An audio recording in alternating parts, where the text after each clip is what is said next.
Hello everyone, I'm Heather.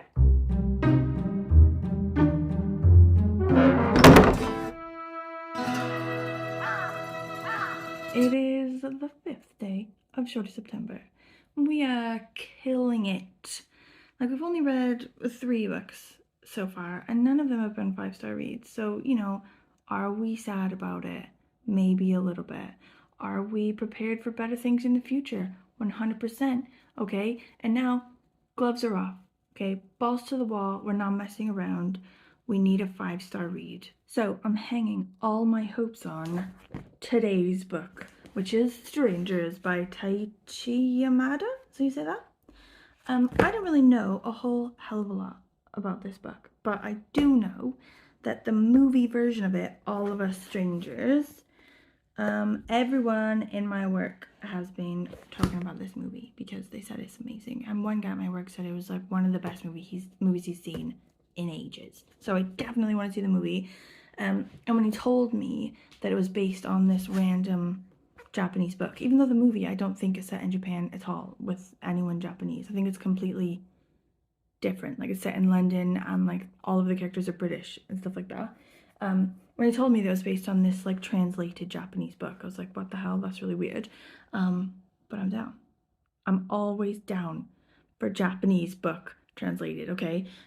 This one, I don't really know what it's about, but I think it's like a sort of ghost story, like a sort of creepy one.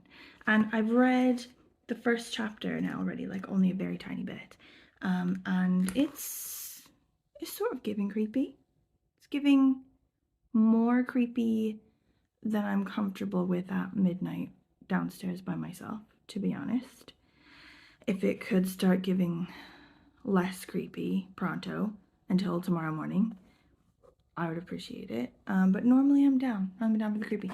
So he's this guy, he's divorced, or he's like getting divorced. So he's had to move into this apartment that used to be his office.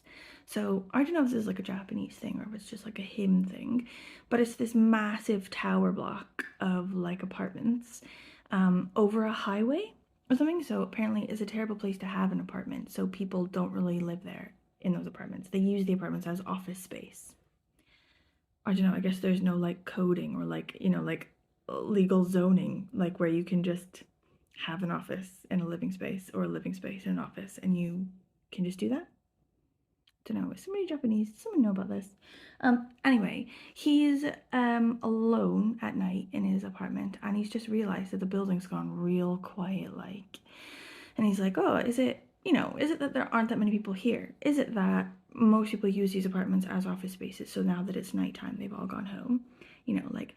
Maybe there's only like actually a couple apartments being used as apartments. Like, let me see if I can see how many people are here. And he's like, okay, I'll go out to the road and see how many lights are on, because it's nighttime. Anyone who's here, the light's gonna be on.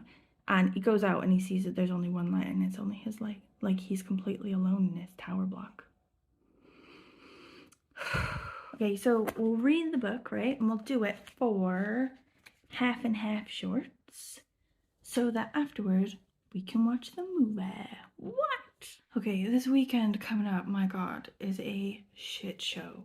So much stuff to do. We will finish this book and we will watch the movie, I swear to you, but it's gonna be a struggle.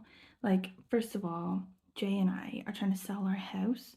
We're trying to move to a different part of the city, so we've got to like clean our house to shit. James has been at it, my god, like a little worker bee, doing God's work in this house, like painting stuff and sanding stuff and scrubbing down shit that ain't seen soaps for like 10 years. And I gotta do a bit tomorrow as well. And then we gotta have a guy in to take photographs of our house, like from a weird angle so that it looks actually bigger than it is, or else no one's gonna buy it. And then we have to have like people in to view it, and then we have to go to viewings. Like, we've booked on to see other houses in this other place that we want to move to. So there's that. Second thing, tomorrow I have to go to a murder mystery party dressed as a millionaire who's fallen on hard times. So I think basically, it's like a 3-parter, this murder mystery party. We've already been to 2 of them, and it like continues the story on, right? So my character, whatever, she's like a millionaire heiress. So I had to go before and like, you know, dripping diamonds, like fake diamonds obviously, but like dripping diamonds and like, you know, fur coat and like, you know, I had one of those like fake cigarette things like on a stick, you know, like old school movie stars used to have. But now she's bankrupt, apparently. She's fallen on hard times. So I've got to like figure out a way to show a millionaire that's poorer. Maybe like she's just now as poor as I actually am, so maybe I'll just wear my actual clothes. Or like maybe I could wear like grungy clothes, you know, like sort of set it up like 90s Seattle grunge style, but still dripping diamonds, like, you know, I couldn't let go, even though I can't afford to wear fur anymore. Um, and maybe like, I don't know, put like a hemp string through my belt loops or something, like I can't afford a belt, which actually, to be fair, I kind of can't, so, you know, it would be true to life. And then Saturday, kid got tennis in the morning, and then we gotta go see Beetlejuice with friends in the cinema. Like, I'm jazzed about it. I really want to see Beetlejuice, but also, where does a person get her time? I can't even tell you. Also, at some point this weekend, I gotta find time, go to town, okay, because Shan, at Pastory Time, I was watching Shan and Bert's channel, their vlog. Shan's just got the new Rachel Harrison book, which reminds me that it's out, and I gotta go get it pronto. Also, I was watching Doris, audiobooks. She's reading Nettle and Bone by T. Kingfisher. I had that book in my house once from the library. Ended up having so many books I had to give it back before I was done with it. So now, after like hearing Doris talk about it and like jazz it up, I need it for Shorty September. So these are must-have items. My goodness, this video is already way too long, and I've only just started it. Well, butter my butt and call me a biscuit. There's a yellow warning, a yellow weather warning for rain today in Cardiff. And I'm gonna tell you how I know that. Look at my shoes. Hashtag Wales, am I right? Like, I knew it was gonna rain, obviously, because it always rains. I didn't even look at the weather. I was like, well, it's gonna rain. I've always got an umbrella. I've always got, you know, some sort of raincoat or something like that. But I was not prepared for like tropical, like deluge style rain. And now I am soaketh to my bones. Also, my child is soaketh to her bones, and she's gotta go to school. I've just left her there. I was like, love you, soaking wet child. Have a better day. Excuse me. Are we not done with the cwtshes?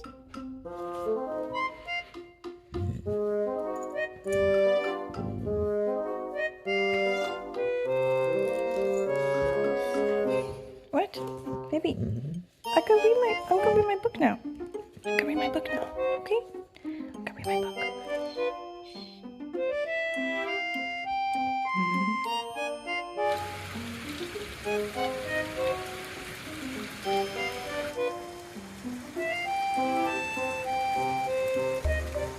Okay, I am halfway through the book at the minute, okay? And I think I'm enjoying it. The language, like the writing, is a bit off and weird, but I think it's the problem of the translator, not the author. In that, like, it'll be like really weird dialogue, you know, and like not in a good way, like sort of stilted and sort of awkward and just like, why would he say it like that? You know, like weird. As well, there was like this love scene in it that was just like awkward, you know, like a 90-year-old lady behind a typewriter, like trying not to use the same word for dong twice. Do you know what I mean? But other than that, I'm pretty sure it is a translator, not the author. Other than that, I am really enjoying it. So this guy, he's divorced and he's living in this apartment where no one else is living except for one other woman. And they've sort of struck up a bond a bit, but he feels like he gets a vibe off her that she's so lonely. She's like vulnerable, you know, like she might do something to herself being so lonely. But I think it's sort of just a contrast, like he's actually the one who's seriously lonely, and I think he doesn't maybe realize. He's like divorced and he doesn't see his son really that much anymore. And he's gone on this like expedition to his old neighborhood from when he was a kid. But he hasn't been there for decades because he moved away from there when he was 12, when his parents died. They died in like a horrific crash. And he sort of talks a bit about how he feels like his connection to people is like stunted by what happened to his parents and by how he was like cut off from like parental love like really early. He said sort of like how it's hard for him to sort of connect with his ex-wife, or it was, you know, back when they were married. And you know how it's, he sort of says, oh, people connect in this way, and because I had such and such a childhood, I can't connect in that way. Anyway, on his trip to his old neighborhood, he comes across this guy who's with him in the audience of like a show. And it reminds him so much of his dad. He's like shaken. It's like, oh my God, it could basically be my dad, you know, back when he was alive. And he sort of hangs out with that guy. The guy like invites him back, you know, they like have a couple drinks, takes him home, and he meets the guy's wife, and the wife is a spit of his mother, you know, back before she died as well. Like back, you know, decades before when they were both in their 30s. And he's like, what the hell is going on? Like, am I hallucinating this? Like, am I so lonely that I've just created this in my mind just to comfort myself, you know? Like, it's basically my parents living in the same place, in the same house, in the same life that they had as like chefs or whatever. Even though I know that they died, you know, and even if they hadn't died, they'd be in their 70s. Like, how is this possible? And so he starts talking to the woman. He accidentally calls her mom, you know, and she's like, like she goes with it. She's like, yeah, I'm your mom, like that. And he's like, I'm losing my shit, I'm losing my mind. So I don't know what's up with these like people, if they're like ghosts or like just in this guy's mind, he's hallucinating them, or if they're like some other kind of like supernatural being or apparition or whatever. Like, I don't know, we'll find out. But I have to now take this opportunity, even though it's weird, it's in the middle of the book, I haven't finished the book, I have to take this opportunity to watch the movie now. Because my kid and my husband are not home. They are out at, like, my husband has this friend who has kids who are also at my kids' school. So the dads play together and the kids play together, and they have like a Friday night date. So I have to take this opportunity when both of them are out of the house to watch the movie. Especially because I was warned that my child maybe should not see it. Like, I mean, we'll see. Like, my kid does watch a lot of stuff she's not supposed to watch. Because I feel like, what's the harm in telling her now while I'm here and she can ask questions? But, you know, I was warned, so maybe it's I should just listen to the warning and just watch it now. But I only have until 6, which is like an hour and 45 minutes from now. So I may have to watch the end of it some other time on my phone in bed or something. So we'll see.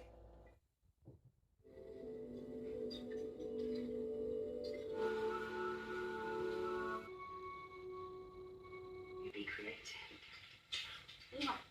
Holy crap, yeah. It's so sad, guys. Fucking hell.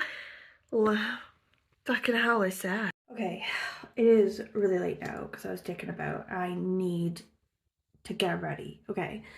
But, so I haven't finished the movie or the book at this point. I still have, I think, 20 minutes left in the movie.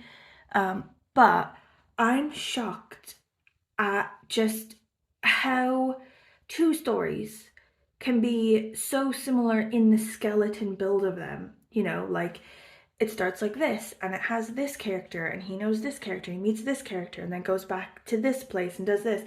How that can all be exactly the same and still for the stories to be completely different stories, just like based on vibe, okay? And based on like what it's trying to say, I think, in the background. So I'm super late now, right? Oh my God, I'm so late, I gotta go. But here's the costume. Okay, and here's my thinking, right? I'm supposed to be a millionaire heiress falling on hard times, okay? So last time I went and like, you know, dripping diamonds and stuff, and also like a fake fur coat and like all this sort of stuff. So my thinking now, right, is that even though I am now, as a character, as poor as I am in real life, and thus in need of wearing the same charity shop clothes I have actually purchased for myself in real life. I will never, ever give up my diamonds, okay? Like, even though I can't afford a belt, okay, they will have to pry my diamonds from my cold, dead hands. Yeah? What do we think? Also, we've taken up smoking because life is hard and, you know, it's what they do in the pub. So now that I drink in dodgier establishments, I like to fit in, you know? What do you think? I don't know. It's going to be weird cycling with this anyway. I gotta go.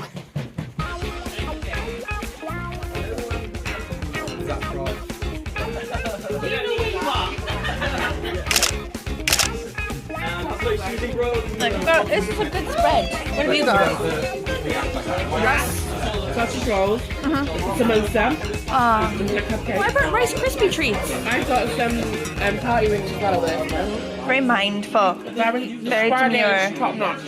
So, just in case anyone was wondering, the rain hasn't stopped. But you know, it's fine. It's fine. I love a refreshing shower after drinking, you know, especially the colder the better. This really perks up the mind. Also, does anyone know if Pedialyte expires? James found this while moving our stuff. And I feel like if it's not gonna poison me, it's really gonna sort my shit out. I'm gonna give it a try.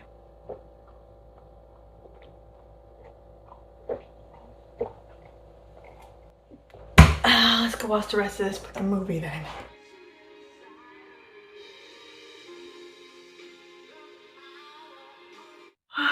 Holy crap. That was hugely sad, but so good. That was such a good movie. I really enjoyed it. It was so sad at the end though, like so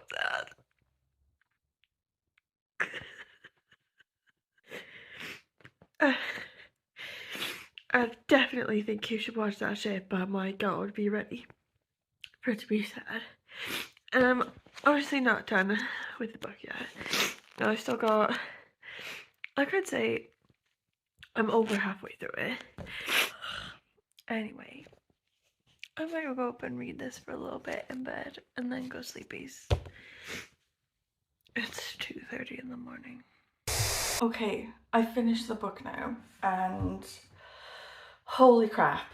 Like, the more, like, what I have to say more about the whole thing is just the differences between the movie and the book. Like, the book, I think, is sort of more like your sort of traditional ghost story. Do you know what I mean? Like, just reading it on its own without having watched the movie, I think I would have felt completely different about it. I'd have been like, whoa, didn't see that ending coming. Ooh, you know, like that. And obviously it has sort of background to it. I think it's a lot about sort of your past holding you back. You have to sort of address your past and like, you know, come to a reckoning with it before you can sort of move on. And also that sort of holding on to it harms you, you know?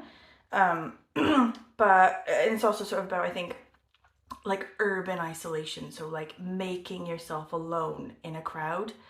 And I think this guy, his thing about being lonely is that his parents died so young and it sort of stunted his ability to connect with people. So there are people all around him and he can't connect with them properly, you know? And if I just read the book, I think, okay, that would have sort of like brushed by or whatever. Like I would have sort of like registered that. But like the biggest part I think that I would have thought about with the book is that it is a ghost story. And it's like, you don't really expect it to be like that, you know? It's a bit, ooh, like that. But because I watched it alongside the movie, which is so different in just like general like message and vibe and everything, like everything is the same sort of like physically and logistically and like characters and stuff like that, except for the main character is gay. Sorry, I was interrupted in the kitchen. But yeah, so the guy is gay in the movie and he's straight in the book, and that does make sort of huge differences, whatever. But generally, you know, the story as it goes, like guy meets person in abandoned apartment, goes home, sees dead parents, blah blah. Everything's sort of the same. But despite that, oh my god, the movie has a whole other feel. Like, because he's gay, I think his isolation sort of comes from, I don't know, I guess like the isolation he had to have between him and his parents, maybe, or sort of this feeling that people who are gay sort of, you know, in the 80s and maybe 90s-ish, they love their parents and their parents love them, but they have this thing about them which potentially would turn their parents' love off, you know, so they have to hide huge things about them. They can't connect with them all the way, you know. And I think so in the movie he was able to sort of have a reckoning and sort of go to the past and make amends with the past, instead of the idea being that I think the past was hurting him and holding on to the past is bad for him. He needed to go back in order to go forward, like that. Oh my god, like, it's just, I'm like shocked by just at least this author and this movie director, they took the same sort of basic skeleton idea and turned it into completely sort of different things, and I love that. But anyway, movie, 5 huge stars, 5 blazing stars. Love the shit out of that movie. The book though, I think I'm gonna go with 3 stars because it was just sort of like your average ghost story, and I think what would have made it 1,000 times better is if I sort of jived more with the translation. I think that's what stunted it for me. Like, I'm really big on, I want to enjoy like the language of the book as well, you know, I want it to be good, like wordsmithing and everything like that. And I think probably in Japanese this book is like that, it does meet that category, but because I don't speak Japanese and had to do it through the translation, I think the translation and I weren't getting on. It sort of really kind of ruined it for me, even though the story itself was quite good. Do you know what I mean? So anyway, another 3-ish star book, 3.5, 4-ish star book. I haven't hit a 5-star book yet for Shorty September, and I'm 4 books in.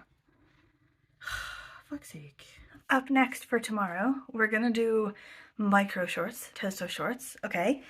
The book we're planning to read is The Meat Tree by Gwyneth Lewis. This is a retelling of a Welsh legend of Blodeuwedd, who is a woman made of flowers, okay? But because it's a modern retelling, it's Blodeuwedd in space. Yeah, that's what we're doing. That's what we're doing tomorrow. And if it sucks, like, I know what you're thinking, of course it won't suck. It's Blodeuwedd in space. If it does suck, I do have a backup, which is a book of poetry, and I think it's like feminist poetry, or sort of poetry of the everyday woman. I've had it quite a while actually, and I do really want to get to it. So if I don't use it as a backup, I'm going to probably use it at the end of the month when I run out of prompts anyway. If you've gotten this far, thanks for watching. Sorry this one's really long. I'm trying to make them shorty vlogs for Shorty September, under 15 minutes, and it's not working. Sorry, I will be better tomorrow, okay? If you have any questions, comments, concerns, please let me know. Please continue to tell me what you're reading. I've fallen behind in my comment section because I was out last night getting pissed and then was hungover this morning. But I'm still down for the comments. Please let me know what's up. What are you reading? What are you enjoying? How's things? And I will see you next time.